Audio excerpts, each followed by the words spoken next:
میں نے cousin marriage سے متعلق ایک بیان کیا تھا کہ کزن میرج کا رواج ڈالنا چاہیے کیونکہ شریعت اس کی ترغیب دیتی ہے۔ سے بعض لوگوں نے کہا کہ میڈیکل سائنس یہ کہتی ہے کہ کزن میرج میں معذور بچے پیدا ہوتے ہیں، ٹھیک ہے نا، یہ آج کل ایک مشہور کیا ہوا ہے۔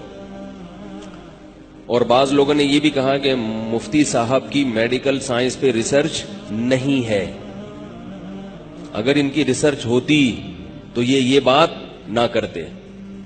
ایسا نہیں ہے، مجھے پتا ہے کہ ڈاکٹر یہ کہتے ہیں کہ کزن میں نکاح سے بچے معذور پیدا ہوتے، مجھے پتا ہے، پھر بھی میں کہتا ہوں کہ کزن میرج کو رواج بول لو یار، دینا چاہیے۔ باقی ڈاکٹر ایسا کیوں کہتے ہیں تو کہنے دیں، ڈاکٹروں کہنے دیں، اس سے کیا ہوتا ہے؟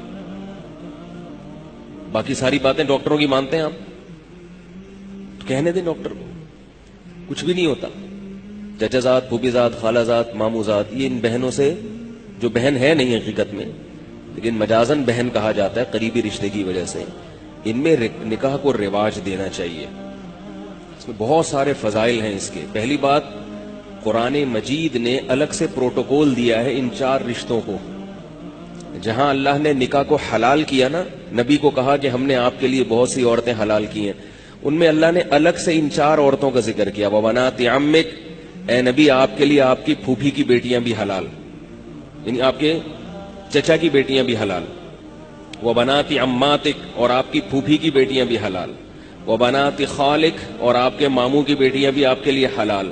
وَبَنَاتِ خَالَاتِكَ، اور آپ کی خالہ کی بیٹیاں بھی۔ تو ان کو الگ سے ہائی لائٹ کیا جا رہا ہے، کوئی تو حکمت ہوگی نا، یہی کہ بھئی یہ تو ہے ہی، ہمارے حضرت فرمایا کرتے تھے کہ یہ تو رشتے اللہ نے پیدا ہی شادی کے لیے کیے ہیں۔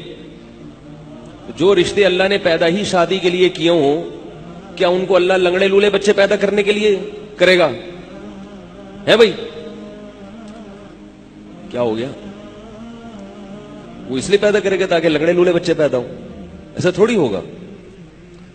دوسرا مسئلہ یہ ہے کہ ان میں نکاح میں ایک اور فائدہ ہے، صلہ رحمی۔ رشتہ داری کیا ہوتی ہے؟ بولو نا، مضبوط۔ اور رشتہ داری جوڑنا شریعت کا حکم ہے یا نہیں ہے؟ اتنی بڑی فضیلت، نماز روزے کی طرح فرض ہے رشتہ داری جوڑنا۔ اس سے رشتہ کیا ہو جاتا ہے؟ بہت مضبوط۔ نبی صلی اللہ علیہ وسلم رشتہ جوڑنے کا بڑا خیال کیا کرتے تھے، بہت خیال۔ تیسرا فائدہ اس میں یہ ہے کہ شریعت میں لڑکی کا جو نکاح ہے اس میں اس کا اہتمام کیا گیا ہے کہ غیر کفو میں نہ ہو۔ غیر کفو کا مطلب ہے کہ لڑکا لڑکی کے پیرلل یا اس سے برتر ہونا چاہیے، اس سے کمتر نہیں ہونا چاہیے، خاندانی لحاظ سے خاص طور پہ۔ بھائی جس خاندان سے لڑکی کا تعلق ہے، لڑکا ویسے ہی خاندان سے بلونگ کرتا ہو، کرتا تو اردو میں ہی ہوگا لیکن آج کل انگلش میں کیا کرتا ہو، وہ بلونگ کرتا ہو۔ کس خاندان سے؟ ایسے خاندان سے جو لڑکی کے برابر ہو یا اس سے افضل ہو، اس سے نیچے نہ ہو۔ اسلام میں ذات پات کا فرق نہیں ہے، لیکن نکاح کے لیے اس کا خیال کیا گیا ہے کہ لڑکی اونچے خاندان سے کسی کمتر لوگوں میں نہیں جانی چاہیے، ورنہ کس کا نقصان ہے؟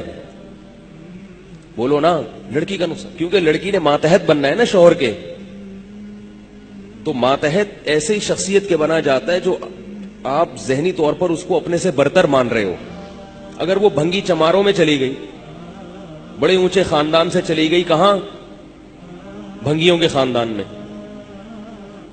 اور آپ کہیں کہ چونکہ وہ بھنگی مسلمان ہے، کلمہ پڑھتا ہے، تو کوئی بات نہیں، ٹھیک ہے، کلمہ پڑھتا ہے، مسلمان ہے، چاہے جو بھی ہو، لیکن لڑکی ذہنی طور پر اپنے شوہر کو اپنے سر کا تاج نہیں بنائے گی، اطاعت نہیں کرے گی، اس کو برتری کا احساس ہوگا۔ میں اونچی اور یہ کیا، میں اس کی کیوں مانوں؟ اس سے طلاق کا ریشو، بولو نا بھائی، بڑھے گا۔ اور نہیں بھی طلاق ہوگی تو پھر ایک مصیبت، ساری زندگی ایک ٹینشن۔ تو یہ جو چچا زاد، پھوپھی زاد، خالہ زاد، مامو زاد بھائی کے رشتے ہیں، یہ سارے کفو ہوتے ہیں خاندانی اعتبار سے۔ ان میں کوئی بھی خاندانی اعتبار سے غیر کفو، بولو نا بھائی، نہیں۔ تو شریعت میں جو کفو کی تلاش ہے وہ کیا ہو جاتی ہے؟ آسان۔ بھئی یہ تو اپنے ہی خاندان کا ہے, تو خاندان کی تو اب بات ایک پوائنٹ تو کم ہو گیا نا, جو بھائی کتنے نمبر لگائے جاتے ہیں نا, کیا کیا دیکھا جاتا ہے, تو ایک نمبر تو شریعت نے حل کر دیا نا کزن میرج کے ذریعے. اب اس کی تو تحقیق کی ضرورت ہی نہیں ہے خاندان میں, خاندان تو یہ ہے نا جو تم ہو وہی ہے. کیا خیال ہے؟ اور پانچواں فائدہ, 4 فائدے بیان میں 3 بتائیں, 3 بتائیں آپ لوگ تو نمبر تو یاد کر لیں کم از کم. چوتھا یا 5واں, رکعتیں جب ہم بھول جاتے ہیں نا نماز میں 4 پڑھی ہیں کہ 5 پڑھی ہیں, تو شریعت کہتی ہے 4 سمجھو اور قاعدہ بھی کرو, اس لیے کہ نہیں بھول جاتے ہیں کہ 3 پڑھی ہیں یا 4 پڑھی ہیں. تو شریعت کا مسئلہ یہ ہے کہ جب نماز میں آپ بھول جائیں کہ 3 پڑھی ہیں کہ 4 پڑھی ہیں, تو آپ اس کو فرض کریں گے 3, لیکن تیسری رکعت کے بعد قاعدہ بھی کریں گے, کیونکہ ہو سکتا ہے کہ یہ کون سی ہو, چوتھی ہو. اور پھر ایک اور رکعت کے لیے کھڑے ہو جائیں گے جو یا تو چوتھی ہے یا 5ویں ہے. کھڑے اس لیے ہوں گے کہ اگر وہ 3 ہوئی تھی تو پھر چوتھی ہو جائے, اور اگر 4 ہوئی تو 5ویں کیا ہو جائے گی, گریوی. اب نماز میں گریوی لگانا جائز نہیں ہے, تو اس کا شریعت نے حل یہ رکھا کہ آپ 5ویں کے لیے کھڑے ہوں اور آخر میں سجدہ سہو کر لیں. کیا خیال ہے بھائی؟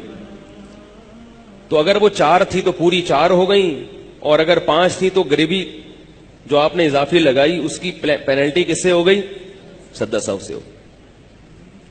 اسی کو حدیث میں کہا ہے فَلْيَبْنِ عَلَى الْأَقَلِّ, حدیث میں آتا ہے کہ جس کو نماز میں شک ہوا نا 3 پڑھی ہیں کہ 4 پڑھی ہیں, تو وہ عقل سمجھے, کم سمجھے اور اس پر بنا کرے آگے. تو ہم نے کتنے نمبر لگائے ہیں, 3 ہیں یا 4, تو ہم 3 پہ سجدہ سہو کر لیں گے آخر میں, ٹھیک ہے. چوتھا نمبر کیا ہے کہ جو چچا زاد, پھوپھی زاد, خالہ زاد, ماموں زاد رشتے ہوتے ہیں ان کو بچپن سے دیکھا بھالا ہوتا ہے, جوا نہیں کھیل رہا ہوتا انسان. آج کل جو نکاح ہو رہے ہیں نا وہ جوئے ہیں, جوئے. اچھا نکل گیا تو نکل گیا, نہیں نکلا تو پتہ ہی نہیں کیا نکلتا ہے پھر وہ, کیونکہ کسی غیر کے بارے میں پورے طور پر تحقیق کرنا ممکن نہیں ہے. بعض لوگ میرے پاس بھیج دیتے ہیں کسی کو, والدین نا میرے پاس بھیج دیتے ہیں کہ اس نے ہماری بیٹی کے لیے رشتہ بھیجا, مفتی صاحب ذرا اس کو دیکھیں کیا ہے. تو وہ نہا دھو کے شیمپو لگا کے بڑے تمیز سے آتا ہے میرے پاس, ٹھیک ہے, نہا دھو کے شیمپو ویمپو لگا کے خوشبو میں, اور ایسا لگتا ہے کہ میرا دل چاہ رہا ہوتا ہے کہ میں اس سے بیعت ہو جاؤں. اب کیا پتا کہ یہ حقیقت میں ایسا ہے یا نہیں ہے بھائی, کو پتہ چلا سکتا ہے. آپ کہہ سکتے ہیں اس کے آفس سے پتا کرو, آفس فون کر کے پوچھا, ہاں بھائی صحیح ہے, تو ہو سکتا ہے باس کے سامنے صحیح ہو, وہاں تو ڈنڈا ہے نا باس کا, تو جہاں ڈنڈا ہوتا ہے وہاں تو سب صحیح ہوتے ہیں بھائی. تو گھریلو زندگی کیسی ہے اس کا پتہ چلانا بہت مشکل. چچا زاد, پھوپھی زاد, خالہ زاد, ماموں زاد کا بچپن سے پتا ہوتا ہے کہ کون بچپن میں بنٹے کھیلتا تھا, کون لٹو کھیلتا تھا, کون چڈی پہن کے تالاب میں مینڈکوں کے ساتھ نہاتا تھا, کون کیا کرتا تھا, کون گلی محلے سے مرغی چوری کرتے ہوئے پکڑا گیا تھا, یہ سب پتا ہوتا ہے. خوبیاں بھی پتا ہوتی ہیں اور بولو نا خامیاں بھی پتا ہوتی, سب پتا ہے. تبھی لوگ سب کچھ نہیں بتاتے اپنے بارے میں, کہتے ہیں نا سب بتا دوں تو ہاتھ پاؤں کٹوا دوں. ان کا پہلے سے سب کچھ پتا ہوتا ہے. تو اب اگر ان میں خامیاں بھی ہیں تو پہلے سے پتا ہوتی ہیں کہ یہ ہے, لہذا پہلے سے برداشت کرنے کا تحمل ہوتا ہے کہ بھئی یہ تو ہے. کزن میرج کا یہ فائدہ ہے, چچا زاد بہن ہو یا چچا زاد بھائی ہو, پہلے سے پتا ہے. کتنے فائدے ہو گئے, 4 فائدے ہو گئے.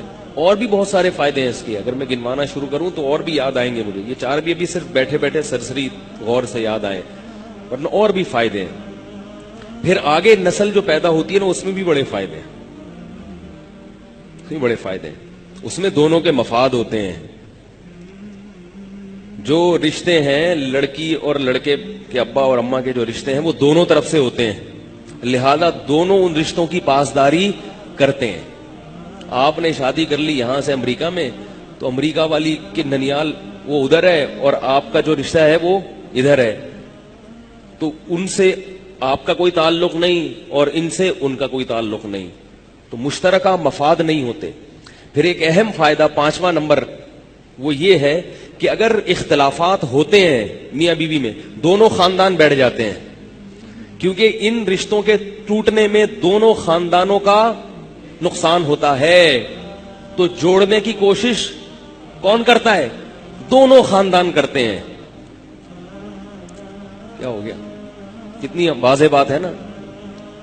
دونوں خاندان جوڑنے کی کوشش کرتے ہیں. تو اگر اتنے سارے مفادات اس میں ہیں تو اگر ایک لنگڑا پیدا ہو بھی جائے تو برداشت کر لو. کیا خیال ہے؟ اول تو ہوگا نہیں انشاءاللہ، کچھ نہیں ہوتا. بالفرض اگر اتنے سب ہونے کے باوجود ایک لنگڑا پیدا ہو جائے تو چلتا ہے، لیکن ایسا ہوتا نہیں ہے. اب میں سائنس کی طرف آتا ہوں. میڈیکل سائنس کیا کہتی ہے کہ تاکہ یہ ٹاپک جب چھیڑا ہے تو مکمل ہو جائے نا. میڈیکل سائنس یہ کہتی ہے کہ اس میں معذور بچے پیدا ہونے کا امکان زیادہ ہے. مجھے نہیں پتا یہ تحقیق صحیح ہے غلط ہے، آپ فرض کر لیں کہ صحیح ہے. صحیح ہوگی جب ڈاکٹر کہہ رہے ہیں، کچھ تو دیکھا ہوگا انہوں نے. کیا خیال ہے؟ کچھ دیکھا ہوگا، کچھ ریسرچ کی ہوگی. تو یاد رکھیں کہ شریعت میں ایسے اسباب جن پر نتیجہ مرتب ہونے کا امکان بہت کم ہوتا ہے. تھوڑی گاڑی اردو استعمال کر رہا ہوں، پھر اس کی وضاحت کروں گا آسان زبان میں. ایسے اسباب جن پر نتیجہ مرتب ہونے کا امکان بہت کم ہوتا ہے، شریعت میں ان اسباب کو لفٹ کرانے کی اجازت نہیں ہے، اور اس کو توکل کے خلاف سمجھا گیا ہے. بعض اسباب ایسے ہوتے ہیں جن پر نتیجہ مرتب تو ہوتا ہے مگر لاکھوں میں ایک یا ہزاروں میں ایک. تو شریعت کہتی ہے ان اسباب کی طرف توجہ مت دو ورنہ وہمی بن جاؤ گے، کیونکہ شریعت میں توہم پرستی کی اجازت نہیں ہے.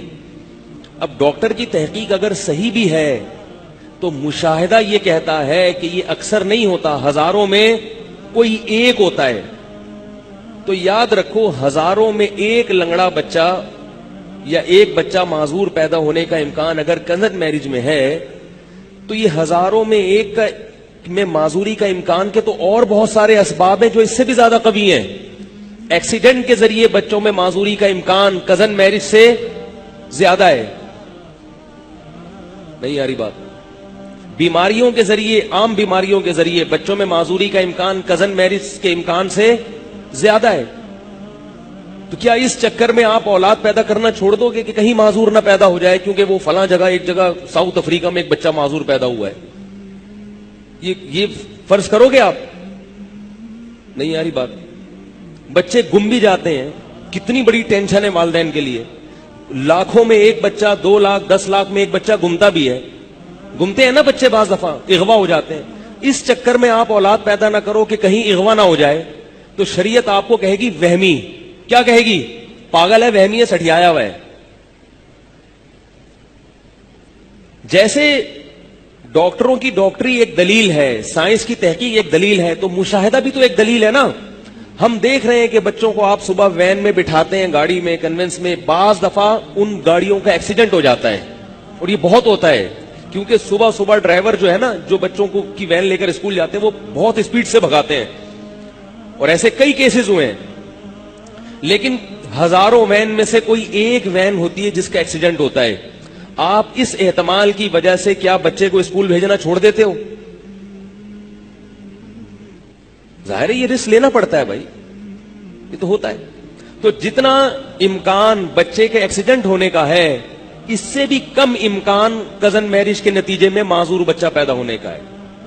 ایک بات تو یہ. دوسرا، کزن میرج کے نتیجے میں اگر معذور بچہ بالفرض پیدا ہوا تو یہ بھی یقینی نہیں ہے کہ یہ کزن کی وجہ سے ہوا، یہ ویسا ہی ہوا ہے. لیکن جو وہمی لوگ ہیں وہ اس کو کس کھاتے میں ڈال دیں گے؟ کزن میرج کے. تو بھائی انگریزوں کا حساب کتاب الگ ہے، وہ اللہ کو نہیں مانتے. اللہ پہ توکل کیا ہوتا ہے اس لفظ سے وہ آشنا نہیں ہے.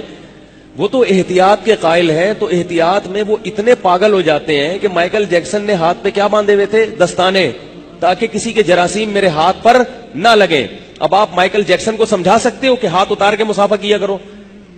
وہ بھی دلیل دے گا کہ میڈیکل سائنس یہ کہتی ہے کہ جراثیم ہاتھ کے ذریعے ہاتھ میں ٹرانسفر ہوتے ہیں، اور اس کی رپورٹیں پیش کر دے گا وہ. تو آپ کے پاس کیا جواب ہوگا؟ وہ کہے گا بھائی